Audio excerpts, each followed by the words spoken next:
Episode की शुरुआत में आलिया खान अपने घर पे आई है और उसका कोई लड़की स्वागत करती है और हाँ बाद में गले भी लगा लेती है। पिछले एपिसोड में जो हमने देखा था कि कैसे आलिया खान को एम्बेरस में झेलनी पड़ी थी जस्ट बिकॉज उसने ज्यादा रिवीलिंग ड्रेस पहनी थी। मिसोजिनिस्ट का टैग हटा दो, पहले बता रहा हूँ मैं। और यूकी चान और कुजे कुन का रिश्ता देख के वो जिससे लव समझ रही है उसकी आंखों में साफ वो दुख दिखाई दे रहा है जिसे उसकी बहन माशा पढ़ लेती है। इसलिए वो उससे पूछती है कि आखिर तुम्हें क्या हुआ है। अब जैसे ही हमें पता है कि आलिया खान अपनी फीलिंग्स को नहीं दिखाती है इसलिए वो यहाँ पे भी फीलिंग्स को नहीं एक्सप्रेस कर पाती है और बाद में बताती है कि उसने आज कुजे कुन की चाइल्डहुड फ्रेंड से बात करी थी इसलिए वो ऐसी दिख रही है। अब माशा को पता चल जाता है कि आलिया खान को लव हो चुका है कि वो कहती है कि तुम्हें ऐसा लड़का मिल ही गया जो तुम्हारे हार्ट को छूने में कामयाब हो चुका है। आलिया खान वहीं पे जवाब देती है कि उनके बीच में ऐसा कुछ नहीं है, वो बस एक फ्रेंड्स है। लेकिन माशा उसे अच्छे तरीके से जानती है क्योंकि वो उसकी बहन है, इसीलिए वो पूछती है कि आखिर तुम दोनों दोस्त कैसे बने। अब हमें एक पास दिखाया जाता है जो आलिया के बारे में था। ये 6 साल पुरानी स्टोरी है जो व्लादिवोस्तोक में थी। सॉरी थोड़ा सा अगर मैं प्रोनाउंस नहीं कर पा रहा हूँ। तो आलिया जब छोटी थी तब वो एक रशियन स्कूल जाया करती थी जहाँ पे उसे एक कॉम्पिटिशन में पार्टिसिपेट करना था और उसे पूरे विश्वास था कि वो जीत जाएगी। तभी उसके आंखों में वो एक कॉन्फिडेंस देखने को मिल रहा था। अब ये कॉम्पिटिशन उसका है जिसमें आपको लोकल लोगों से उनके काम के बारे में पूछना है और एक रिपोर्ट बनानी है। जिसकी ज्यादा अच्छी रिपोर्ट वो जीत जाएगा। तो आलिया खान निकल जाती है इसे पूरा करने के लिए। अब आलिया खान अपने काम के प्रति पूरे निष्ठापूर्ण रहती है इसलिए वो अपने काम को जल्दी से जल्द और अच्छे से अच्छा बनाना चाहती है। लेकिन उसके दोस्त जो उसके ग्रुप में है उसे सीरियसली नहीं लेते हैं। अब उसके क्लास में उस पर गुस्सा हो जाते हैं जो उसके पार्टनर भी है। इस कॉम्पिटिशन की वजह से आलिया खान पे वो लोग चिल्लाते हैं, गुस्सा करते हैं। आलिया खान उन्हें बोलती है कि अगर हम एफर्ट्स नहीं डालेंगे तो जीतेंगे कैसे। अब टीचर आकर उन्हें रोक लेती है और उनका झगड़ा बंद करवा देती है। अगले फ्रेम से हम देख सकते हैं कि आलिया खान अभी भी स्कूल में बैठी हुई है और अपना काम पूरा कर रही है जिसमें उसने पूरा ऐसे लिख डाला है। मतलब बहुत अच्छी राइटिंग तो है भाई, सच में यार। आलिया खान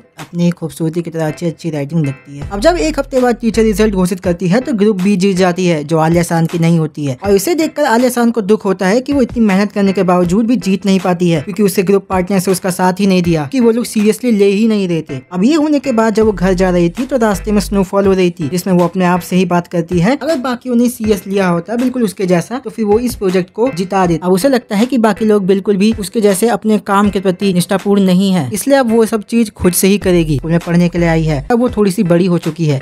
सब स्टूडेंट्स अब उसके पास आगे खड़े हो जाते हैं क्योंकि वो फॉरेनर है और उसकी जापानीज भी अच्छी है और उसने ट्रांसफर स्टूडेंट का जो डिफिकल्ट एग्जाम होता है वो भी पास कर लिया है। अब जैसे ही वार्निंग बेल बजती है तो वो देखती है कि एक लड़का उसके बगल में सोया हुआ है जो होता है कुजे कुन। वो उसे उठाती है और उसे बोलती है कि वार्निंग बेल बज गई है। जिन लोगों को नहीं पता कि वार्निंग बेल क्या होती है मैं उन्हें बता दूं, ये वो बेल होती है जिसमें आपको पीरियड से पहले बताया जाता है कि आप सब लोग अपनी सीट पे बैठ जाओ और शांत हो जाओ क्योंकि क्लास स्टार्ट होने वाली है। दोनों एक दूसरे से इंट्रोड्यूस होते हैं और अपने नाम को बताते हैं। अब एक और कैरेक्टर की एंट्री होती है जिसका नाम होता है हिकारू। अभी कुजे कुन के आगे ही बैठता है और वो हिकारू बंदा एक और बंदे को इंट्रोड्यूस करवाता है जिसका नाम होता है ताकेशी, लेकिन हमें उसका चेहरा नहीं दिखाया जाता है। अब हमारी आलिया खान स्टॉक करने लगती है कुजे कुन को। वो उसकी हर हरकतों पर नजर रखती है हर पीरियड्स में सब्जेक्ट वाले और उसे ये लगने लगता है कि कुजे कुन एक आलसी लड़का है। अब स्कूल फेस्टिवल आने वाला था और सब स्टूडेंट्स तैयारी में लगे हुए थे, आलिया खान भी। जैसा कि हमने देखा है कि आलिया खान अपने काम के प्रति निष्ठापूर्ण रहती चाहती है इसलिए अगर उसे कोई छोड़ के भी चले जाए तो सही है, उसे कोई फर्क नहीं पड़ेगा क्योंकि वो खुद ही सब चीज कर सकती है। कुजे कुन क्लास में आता है और उसे बोलता है कि तुम्हें घर चले जाना चाहिए,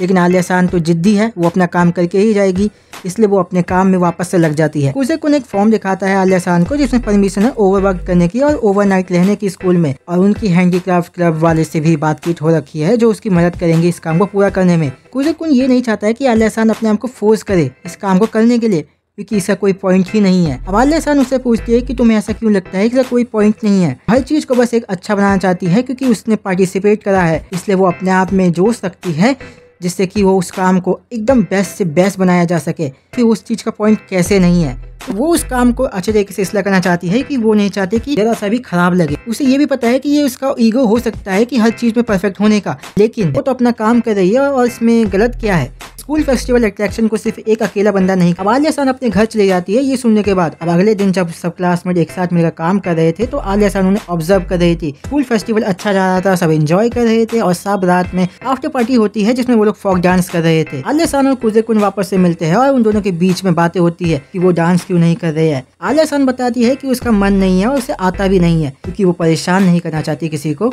अब कुजे कुन उसे एक आइस प्रिंस कहता है लेकिन आलिया खान को बुरा लगता है। उसे ऐसा लगता है कि प्रिंसेस कहलाना एक घमंडी होता है। उसे पता है कि वो एवरेज लोगों से ज्यादा खूबसूरत है और टैलेंटेड है इसलिए उसे अच्छा नहीं लगता है कि उसके सारे एफर्ट्स को इग्नोर कर दिया जाता है जस्ट बिकॉज वो टैलेंटेड और बाकी से खूबसूरत है। वो अपने आप से अनॉय है। उसे अपने आप से नफरत होती है। आलिया सान कुजे-कुन को शुक्रिया भी करती है कि उसकी वजह से ही उसे स्कूल फेस्टिवल का एक्स्ट्रा एक्सपीरियंस करने को मिला है और उसे अच्छा लग रहा है, और फिर माफी भी मांगती है कि उसमें कुछ ज्यादा ही कल गलत बिहेव कर दिया था कि ऐसे ही चले गई थी बिना कुछ बोले। अब आलिया सान उससे पूछती है कि क्या मैं तुम्हें कुछ दे सकती हूँ इस खुशी के बदले। कुजे-कुन सोचने लगता है कि आखिर वो क्या मांग सकता है, तो वो बोलता है कि रशिया में लोग एक दूसरे को निकनेम से बुलाते हैं, तो फिर मैं तुम्हें कौन सा निकनेम दूँ। आलिया सान बताती है कि मेरी फैमिली मुझे आलिया बुलाती है। हाँ, वैसे मैं बता दूं आलिया सान का असली नाम अलीशा है, अलीशा कुजो, लेकिन मैं उसे आलिया आलिया बुलाता हूँ जस्ट बिकॉज मेरे को अच्छा लगता है। मैं भी उसे निकनेम दे सकता हूँ यार। कुजे-कुन उसे बोलता है कि मैं तुम्हें आलिया बुला सकता हूँ क्या, कि वो आइडियल जैसी लगती है और उसे ऑनर्ड फील होगा अगर वो उसे निकनेम से बुलाए तो।